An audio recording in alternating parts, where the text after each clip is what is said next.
Afternoon dears, बात करते हैं आज गोल्ड के पोजीशन की। पिछले पूरे वीक ही जो है वो डेली के एनालाइज नहीं कर पाया, जैसा कि आप जानते हैं कि वीकली भी नहीं हुई थी कुछ मसरूफियात और कुछ की वजह से। तो उसके लिए मैंने जो है वो कल वीकली एनालाइज अपलोड कर ली है और उसमें माजरत भी कर ली है। आज भी माजरत कर लेता हूँ जो एनालाइज नहीं दे पाया उसके लिए। और अब करंट पोजीशन के हिसाब से गोल्ड को देखते हैं क्या जो है वो लग रहा है। कल जैसा मैंने वीकली एनालाइज में भी आप वहाँ पर बताया था कि यहाँ पर जो पोजीशन है वो यही है कि 12-14 तक जाके ये गिर जाएगा और गिरने के बाद जो है वो हमारे पास पहला एरिया जो है वो 65 का था और 65 से लेकर तकरीबन 57 का। और मैंने वीकली के अंदर भी यही बताया था कि ये सीधा नीचे ही आएगा। अब नीचे जो ये वाला एरिया है यहाँ पर क्या पोजीशन बनती है उसी हिसाब से फिर आगे मूव होगी। तो अगर वीकली किसी ने नहीं देखी एनालाइज तो ज़रूर देख लें, क्योंकि वो बहुत ज़्यादा हेल्प करती है आपको। पूरे वीक के लिए जहन बन जाता है उसके अंदर के मार्केट के अंदर क्या ट्रेंड चल रहा है और किस तरह से हमें देखना चाहिए। करंट पोजीशन के मुताबिक अगर हम देखें तो ये यहाँ पर M15 की पोजीशन ऐसा है कि एक ब्रेक क्लोज है, एक ऊपर क्लोज है 57 से 53। एक काफ़ी अच्छा एरिया रहा है पिछले टाइम के अंदर एज ए सपोर्ट। और पीछे भी अगर देखें तो यहाँ से जो इसने सपोर्ट ली थी तो उसी के बेस पे यहाँ तक गया था। और अभी जो है वो करंट जो है वो ब्रेक कर चुका है, इसको M15 का क्लोज लग चुका है इसके अंदर। लेकिन यहाँ पर जिस तरह इस लेवल को ब्रेक किया है, यहाँ पर इतना स्टे करने के बाद और फिर दोबारा जो है वो एक ब्रेक क्लोज दिया है, एक फिर अपसाइड क्लोज दिया है। तो इससे सिचुएशन यही लग रही है कि यहाँ से ये रिटेस्ट करने का मूड रख रहा है।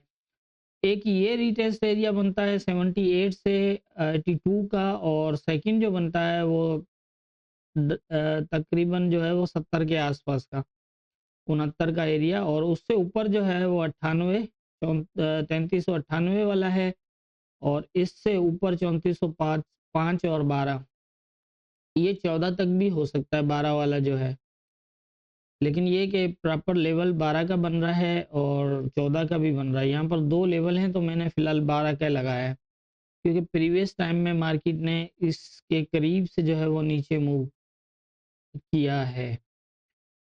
अभी मेरा ख्याल है कि यहाँ से ये करेक्शन करने का मूड रख रहा है, तो पॉसिबल है यहाँ से अगर ये जाता है, अगर तो ये एरिया ये ना प्रीवियस टाइम में ब्रेक कर गया है तो इसलिए कोशिश होगी इसकी यहाँ तक आने की।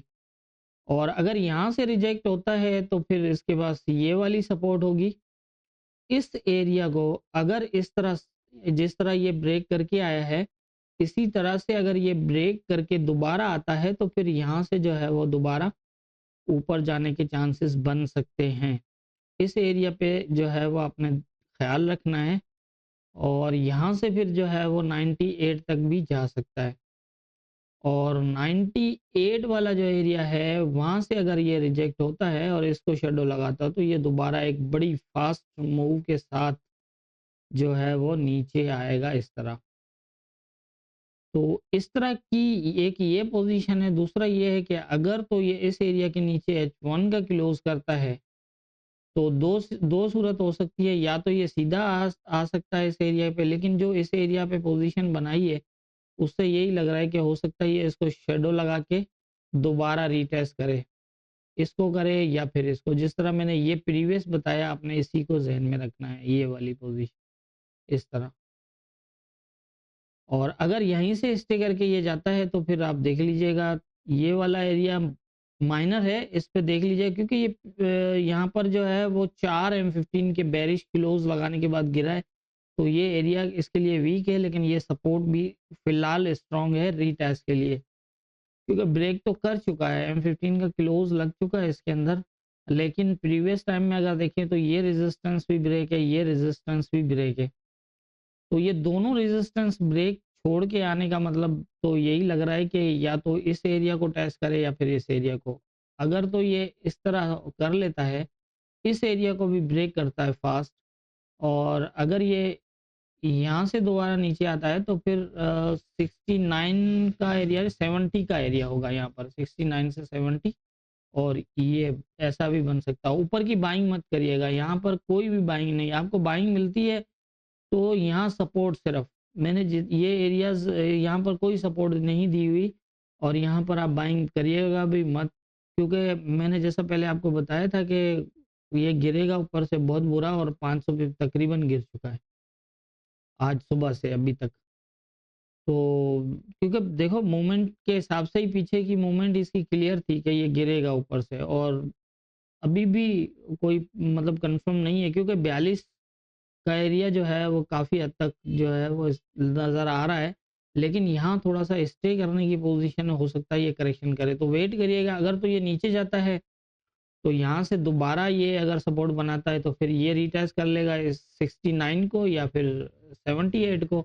लेकिन अगर यहाँ से जाता है तो फिर आप ऊपर से इसको एज ए सेल देख सकते हैं। ये वाला एरिया ब्रेक है, अगर इसको ऊपर जाना हुआ तो ये फास्ट ब्रेक करेगा, अदरवाइज इसके नीचे अगर होल्ड करता है इस एरिया के 78 के, तो फिर यहाँ से जो है वो दोबारा आ जाएगा 50 42 का एरिया काफ़ी इंपॉर्टेंट है। इससे नीचे फिलहाल सेलिंग मत करिएगा, क्योंकि ये ऐसा है कि यहाँ से रिटेस्ट लगना है। अब देखते हैं कि किस तरह लगना है इसका रिटेस्ट। यही एक वाइड जो एरिया है जो प्रीवियस टाइम में ये ब्रेक छोड़ के गया हुआ यहाँ तक। तो हमेशा जैसा मैं कई बार बता चुका हूँ कि हमारे मेथड के अंदर यही होता है कि जो लेवल अगर बुलिश मूव के अंदर रिटेस्ट में ब्रेक करके छोड़ के जाए तो समझ लो कि वो एरिया मार्केट ने जहाँ से भी रिजेक्शन लगी वहाँ तक आएगा। तो आप इसलिए भी कह रहा हूँ कि ये वाला एरिया जो है इम्पोर्टेंट है, और ये भी हो सकता है कि इसको फास्ट ब्रेक करे तो फिर 33-30 ये इसको एज ए सपोर्ट वक्ती तौर पर दे सकता है ऊपर के लिए। ये भी रीटेस्ट होंगे। ये दो एरियाज ऐसे हैं, इनके नीचे जो है वो आपने सेलिंग नहीं करनी। यहाँ पर अगर बाय कंफर्म जो है वो पोजीशन देता है तो बाइंग ज़्यादा बेहतर होगी, लेकिन इस एरिया में कहीं भी बाइंग मत करिएगा। अगर जाता है तो जाने दें, जहाँ भी जाए।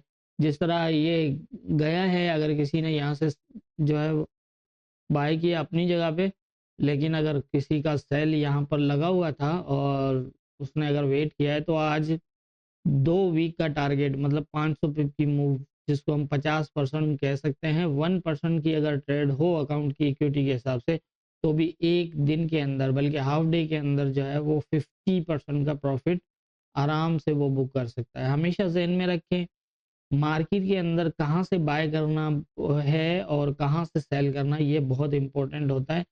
कभी भी selling area, strong selling areas के अंदर बाय नहीं करना चाहिए। अगर मार्केट बाय हो रही है तो वेट करें वहां से रिजेक्शन का, और फिर जो है वो सेलिंग ही ज़्यादा बेहतर है। आप देख लें यहाँ पर, अगर किसी को लगता है कि यहाँ से बाइंग ज़्यादा बेहतर है तो देखो जितना ऊपर गया उतना नीचे आया, जितना ऊपर गया जितना नीचे आया, जितना ऊपर गया उतना नीचे भी आया। लेकिन इससे यही है कि यहाँ पर आपकी ट्रेड नहीं फंसेगी। लेकिन अगर इस एरिया में किसी ने बाय लगा लिया है तो फिर अब वो उसका तो अगर एसएल है तो ठीक है, नहीं तो 500 पे हो चुका है।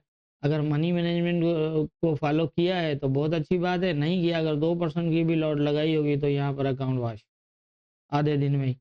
तो सीधी सी बात है कि मैं क्या बताना चाह रहा हूँ, आप उम्मीद है कि आप अच्छे से समझ रहे होंगे। हमेशा ज़हन में रखें कि सेलिंग एरियाज़ में कभी बाय नहीं करना और बाइंग एरियाज़ में सेलिंग। अब ये एरिया भी सेलिंग हो सकता है लेकिन फ़िलहाल नहीं, आज के लिए नहीं है ये वाला, और ये वाला बाइंग के लिए नहीं है। तो मेरे ख्याल से जितनी मेरी समझ है उसके हिसाब से मैंने बता दिया आपको। बाकी होना क्या है ये तो ऊपर वाला बेहतर जानता है। दुआ में याद रखिएगा।